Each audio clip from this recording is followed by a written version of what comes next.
Do not drink from their cup. Do not eat their bread. Do not walk upon their dust. This was the law of hatred. Who were the Samaritans? They were brothers. They shared the same blood. They worshipped the same God. They claimed the same ancient patriarchs. Yet a devout Jew would rather detour through a scorching desert than breathe Samaritan air. Hatred does not begin with strangers. It breeds in the family. It festers in shared memory. How did a holy nation fracture into eternal enemies? Why does the New Testament treat this venom as an absolute unspoken law? Listen closely. The anatomy of a schism begins with a single, fatal choice: pride. The year is 930 BC. The Golden Age is dead. King Solomon is gone. For 40 years, the United Kingdom of Israel gleamed. It was a marvel of the ancient world. Archaeological excavations at Megiddo and Hazor whisper of massive, impenetrable fortresses, cedar imported from Lebanon, gold hauled from Ophir, a temple that housed the very breath of Yahweh. But perfection is a dangerous illusion. Grandeur requires blood. Solomon built his paradise on the backs of his own people, forced labor, crushing taxation. The 10 northern tribes carried the brutal weight.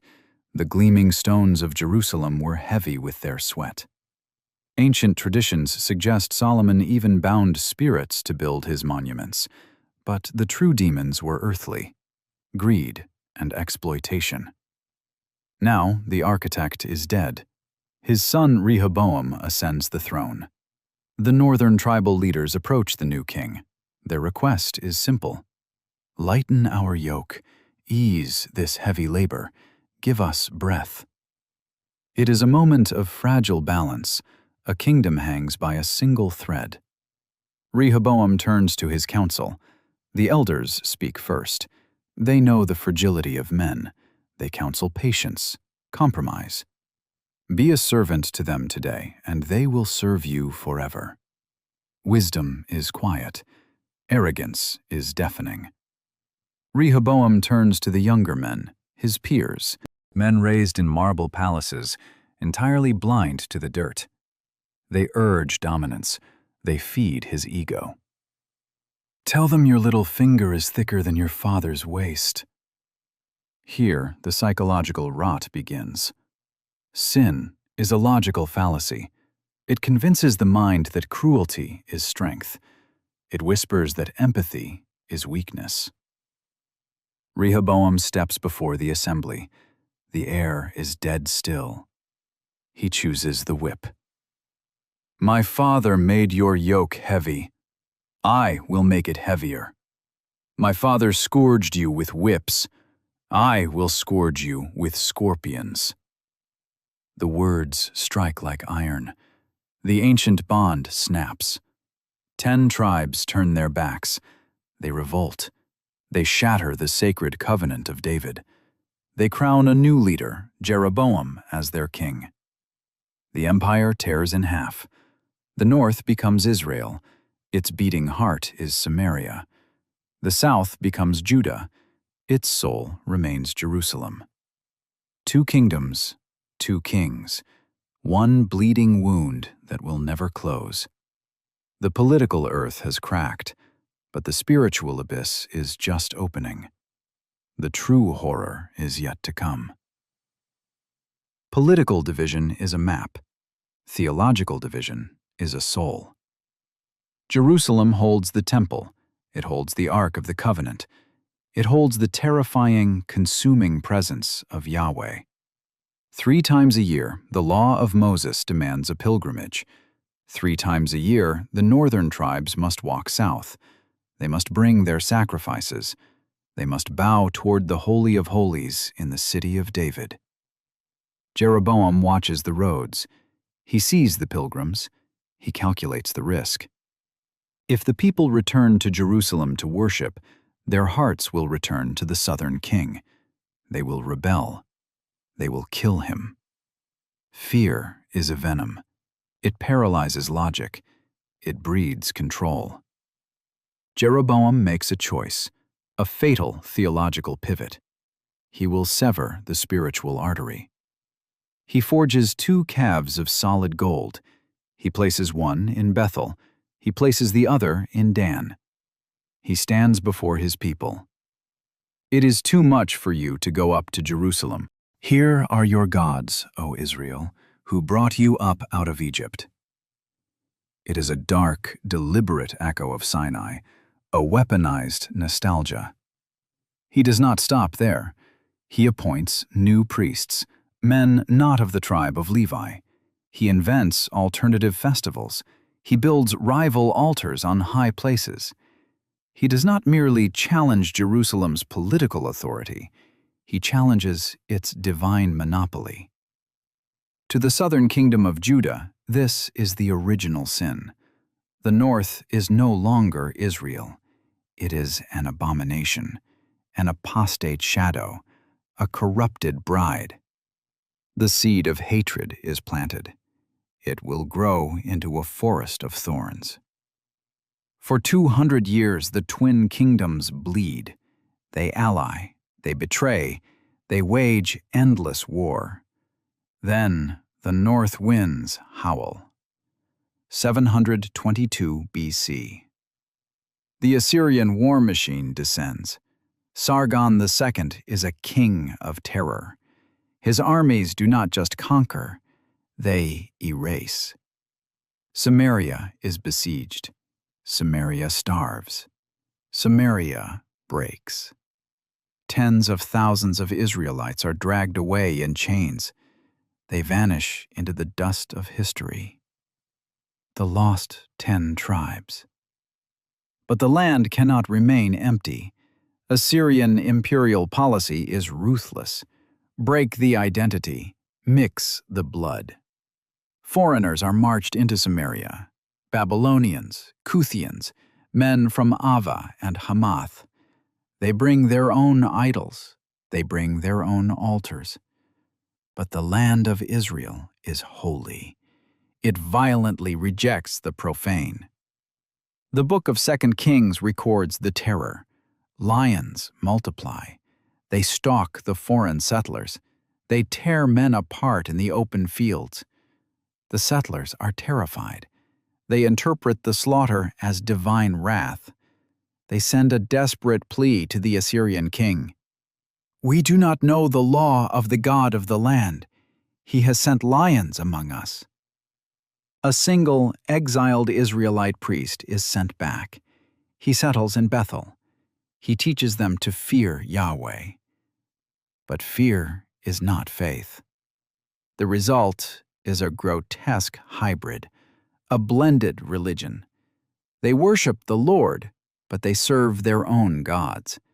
They burn their children in the fire to ancient demons while bowing toward the God of Moses. This is the crucible. This is the exact moment the Samaritan identity enters the historical record. And this is where the eternal accusation is born. Judah watches from the south. They look at Samaria and see defilement. Half-breeds, idolaters, impure. Judah convinces itself that its survival is proof of its righteousness. They are pure. The north is cursed. Pride blinds the soul. Then the sky turns black over Judah. 586 BC. Babylon arrives. Nebuchadnezzar shatters the bronze gates of Jerusalem. The temple is gutted. The walls are torn down. The holy vessels are stolen. The elite of Judah are marched into exile. For 50 years they weep by the rivers of Babylon. Trauma changes a people. Displacement forges a radical obsession with identity. In the fires of Babylon, the Judeans do not break. They harden. 538 BC. The Persian king Cyrus conquers Babylon. He issues a miraculous decree. The exiles may return. They walk back to the ashes of Jerusalem. Ezra and Nehemiah lead them. They are not just rebuilding walls of stone, they are rebuilding a fortress of purity. Genealogy becomes a weapon. Bloodlines are meticulously scrutinized. Foreign wives are divorced and cast into the desert. Intermarriage is a crime against God. Ethnic purity is absolute. Then a shadow falls over the reconstruction. The Samaritans approach. They come to Zerubbabel and the Judean leaders. They make an offer. "Let us build with you, for we seek your God as you do. We have sacrificed to him since the days of Assyria." It is a moment of profound gravity, a chance for reconciliation, a chance to heal a wound 3 centuries deep. Zerubbabel looks at them.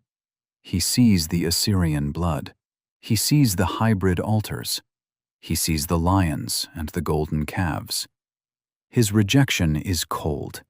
It is blunt. It is absolute. "You have no part with us in building a house to our God. We alone will build it." The door slams shut. Rejection is a dangerous catalyst. It transforms a theological dispute into a blood feud. The Samaritans do not walk away quietly. They strike back. They harass the Judean builders. They bribe Persian officials.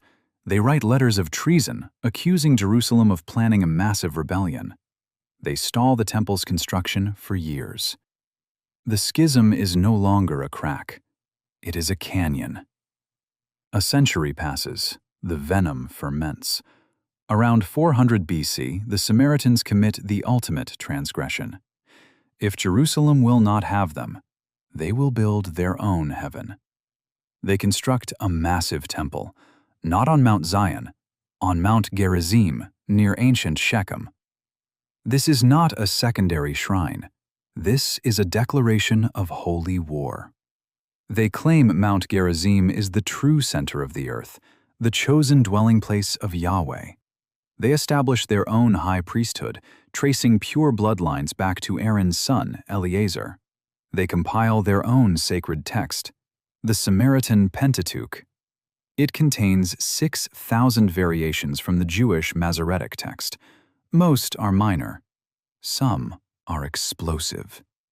In the Samaritan text, the commandment to worship at the place God chooses explicitly names Mount Gerizim. They rewrite sacred geography. They claim Abraham bound Isaac here, on this very rock. They claim Jacob dreamed of the heavenly ladder here. They claim Moses designated this exact mountain as the mountain of eternal blessing.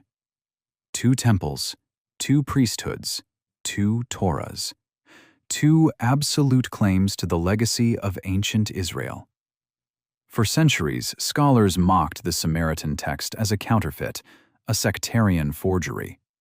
But the earth holds secrets. The discovery of the Dead Sea Scrolls at Qumran sent shockwaves through the theological world. Fragments of ancient Hebrew texts were found, texts that align perfectly with the Samaritan variations, proving their traditions predated the schism. Archaeological excavations on Mount Gerizim revealed massive, sprawling religious complexes dating back to the Persian era. The Samaritans were not a fringe cult. They were a formidable, deeply rooted civilization. They had historical, textual, and archaeological evidence. Their faith was coherent. This is the tragedy of absolute truth. Both sides claim to be the sole heirs of God.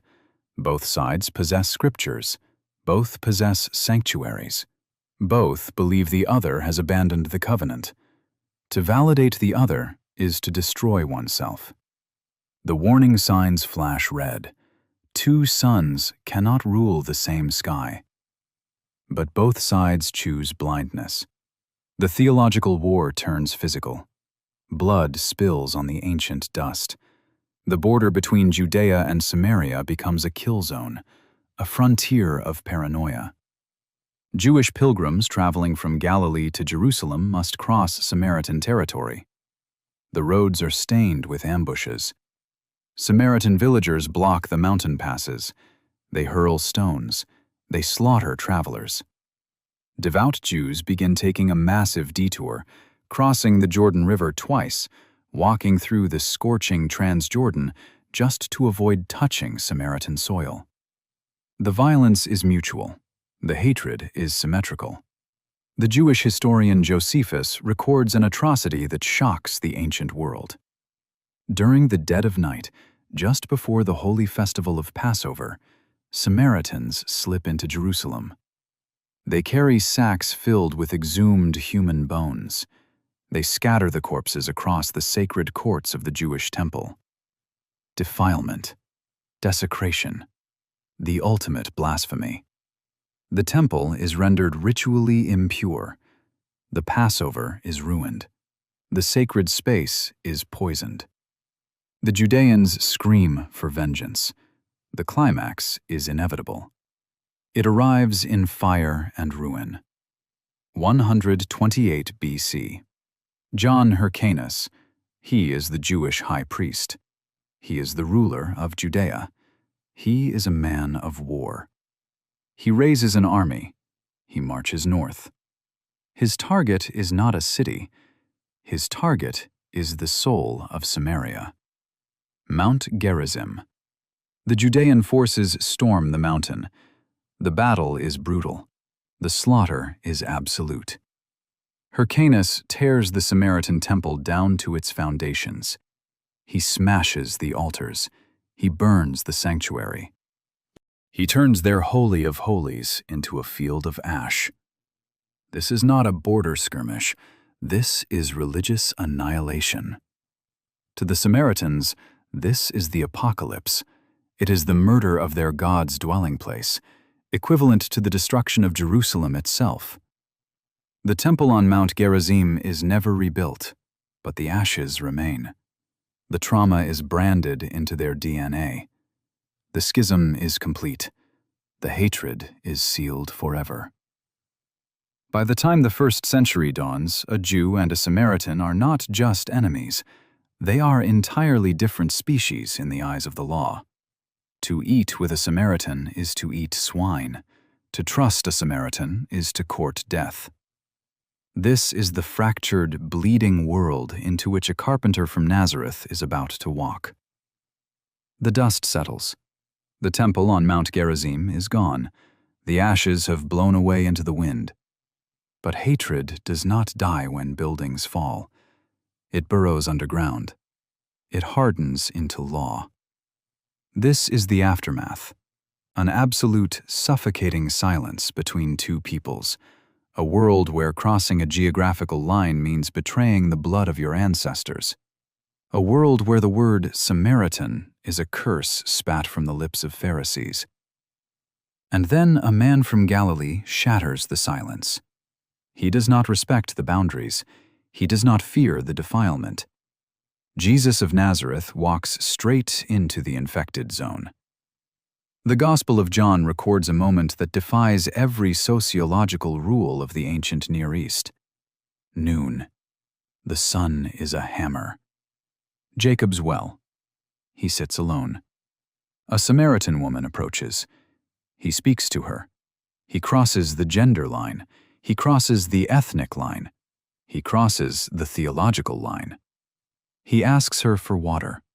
He makes himself ritually dependent on the unclean. The woman is paralyzed by the shock. How can you, a Jew, ask me, a Samaritan, for a drink? She knows the rules.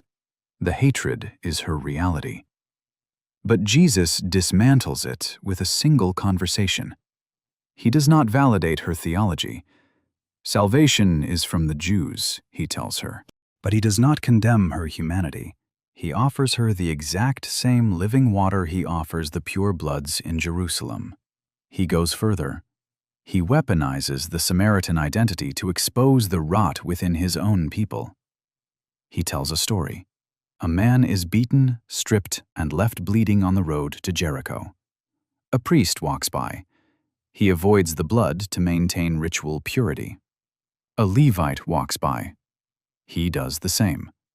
Then, the enemy appears. A Samaritan. The audience braces for the climax. They expect the Samaritan to finish the victim off. Instead, the Samaritan stops. He binds the wounds. He pays for the healing. He saves the man's life. The religious elites, the guardians of the law, fail the test of God. The despised, heretical half-breed embodies the absolute core of the Torah: compassion. Jesus heals 10 lepers. Only one returns to bow at his feet: a Samaritan. Was no one found to return and give praise to God except this foreigner? Jesus forces his followers to look into the mirror, to see that their obsession with purity has blinded them to grace. After the resurrection, the shock wave expands. Philip, a deacon of the early church, marches into Samaria. He preaches the Christ. The book of Acts records the impossible. Multitudes believe. The Holy Spirit falls upon the Samaritans exactly as it fell upon the Jews at Pentecost. The 7th-century wall collapses. The blood feud is drowned in the waters of baptism. But what of the Samaritans who remained on the mountain? They survived. They survived the Roman legions. They survived the Byzantine slaughter. They survived the Islamic conquests. But survival is agonizing, slow bleed. Persecution, forced conversion, and genetic isolation decimated them. Today, fewer than 900 Samaritans remain on the face of the earth.